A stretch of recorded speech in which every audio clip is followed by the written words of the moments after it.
அஸ்ஸலாமு அலைக்கும் வரஹ்மத்துல்லாஹி வபரகாத்துஹு. நாளும் ஓர் அமுதமொழி. கௌதுல் அலமே ஓர் அடிமைக்கு சோபனம். அவனின் இருதயமானது பாடுபடுதலில் ஈடுபட்டிருக்கிறது. இன்னும் ஓர் அடிமைக்கே கேடு. அவனின் இருதயம் சிற்றின்பங்களில் ஈடுபட்டிருக்கிறது. விளக்கம்: இறைவனை அடையும் நாட்டத்திலே பெருமுயற்சி செய்து வரும் உள்ளத்தின் கொடிய யுத்தத்தின் பக்கம் எவன் சாய்ந்திருப்பானோ அவன் நிச்சயம் இறைவனை அடைவான். அவனுக்கே சோபனம்.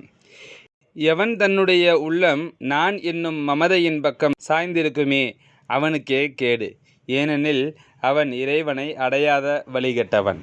சங்கைமிகு ஷேக் நாயகம் குதுபுஸ்ஸமான் ஷம்சுல் உஜூத் ஜமாலியா அசையீத் ஹலீல் அன் மௌலானா அல் ஹசனியுல் ஹுசைனியுல் ஹாஷிமி கதசல்லாஹு சிர்ரஹுல் அலீம் அவர்கள் ரிசாலத்துல் கௌசியா எனும் நூலிற்கு விளக்க உரை அளித்த மெய்ஞான போதனை இரட்சண்ய பிரபந்தம் எனும் நூலிலிருந்து